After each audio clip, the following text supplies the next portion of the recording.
talk a little bit about spousal benefit if we could, just in case someone is sitting with their husband or wife right now having a cup of coffee.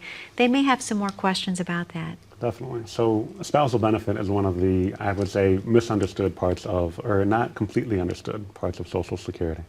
So spousal benefit at its core is that if some partner wasn't working and the other one was, let's say that let's say my wife wasn't working. She is. She's a teacher. She works full time. She works very hard. But in this hypothetical scenario, we just have her not working. Okay. And let's say that my Social Security is going to be $3,000 a month.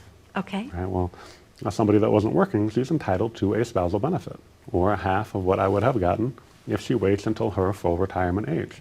So even though she wasn't working, because we were married, she can still get $1,500 a month from Social Security. That doesn't diminish what I get, right? Which is very good. It makes a lot of sense. One of the interesting parts of it is that if she was working part-time, and let's say that instead of getting $1,500 a month on her own, let's say she would have gotten $800 a month. Okay. But she takes Social Security early, and she takes it at 62, right? Okay. Let's say she's getting $500 a month. And then I wait until my full retirement age, until I'm 67, to collect Social Security. She would actually then get a bump in her own spousal benefit because she had a reduced amount from her, and she gets a portion of, not the full amount, not the full spousal benefit, but a portion of that she gets a bump from.